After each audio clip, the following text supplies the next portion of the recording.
Banyakubaha ndongozi zo mu Umushikiranganji, banyakubaha abamenyesha makuru. Umushikiranganji bw'intwaro hagati mu gihugu, iterambere rusangi n'umutekano bwasubiye kubatumako kugira usubire bamenyeshe ingene igihugu giteze imbere mu bisata vyose. Kuva uburongozi bushasha bwitowe n'abene gihugu bugiyeho kandi bugiye ku kivi guhera mu mwaka wa 2020. Ubwa mbere tugarutse kuri uyu mwaka, kuva mu mpera z'umwaka uheze w'2022, umutekano wagumye wifashe neza cane mu gihugu cose c'u Burundi.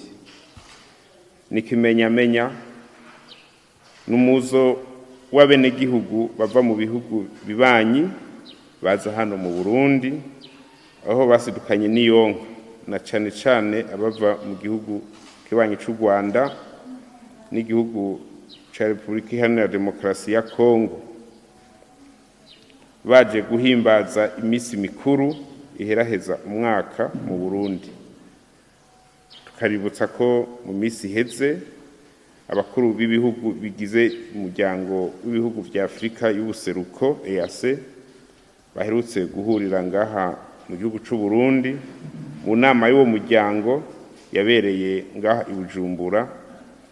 Ivyo bikaba ari bimwe mu bimenyetso ntahinyuzwa yerekana ko Uburundi busigaye ari nyabagendwa.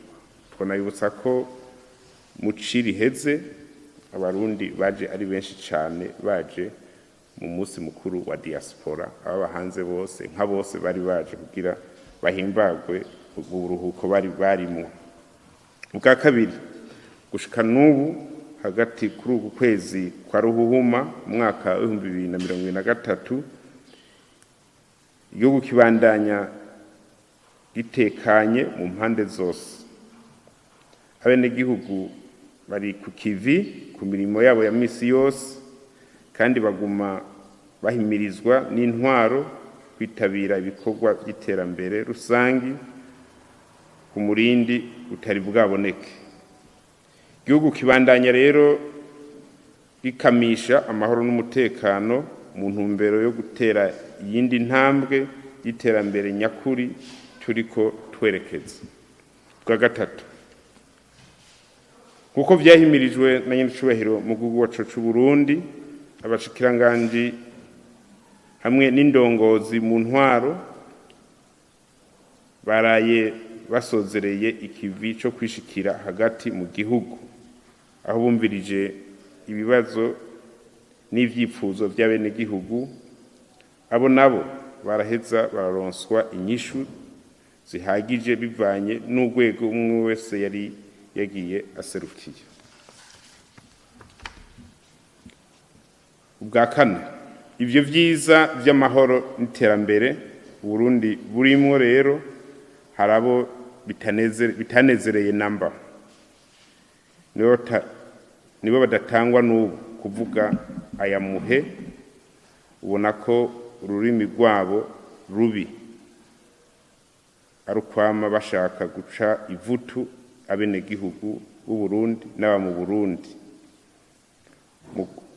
mu kwamamaza inkuru z'ibinyoma nk'izo zivuga ko ngo hoba hari uduce tumwe tumwe atamutekano turimwo mu Burundi, ariko babigamije gucafuza ishusho nziza y'u Burundi, ngo habe gucika intege abene gihugu isinzi eka n'abagendera igihugu c'u Burundi kugira ntihagire usubira kuhaza. Ubwa gatanu, twagira tubonereho gufata kano kanya ngo tubeshuze twivuye inyuma ibihuha nk'ivyo ataho bifatiye, twongera duhumuriza abantu bose ko umutekano ari wose mu gihugu cose c'u Burundi, eka mbere ko n'imigenderanire n'ibindi bihugu n'ivyo duhana imbibe birimwo ibandanya itera ije imbere uko buca nuko bwira. Bwa gatandatu, dusubiye rero gukangurira abenegihugu gukora bivuye inyuma, bongere babumbatire amahoro n'umutekano, bame bitwararikana ntaryo ibikorwa by'iterambere rusange, kandi bame barikanuye, birinde ico basamaza, birinde ico basubiza mu macakubiri atakindi yazaniye Burundi atari amarira n'amaganya, navyo bigaherekezwa n'ubukene bwaciye butera igihugu, bigatera n'abenegihugu n'ubu tukiriko turagwana kugeza isaha.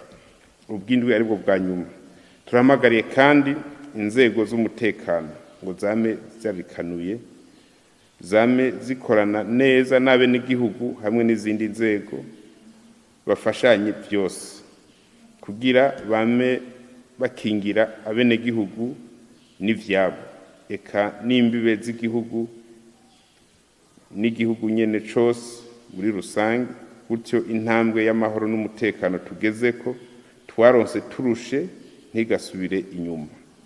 Iyo ntambwe ni nayo izodufasha gushika ku iterambere nyakuri turiko twerekeza. Murakoze, Imana ibahezagire.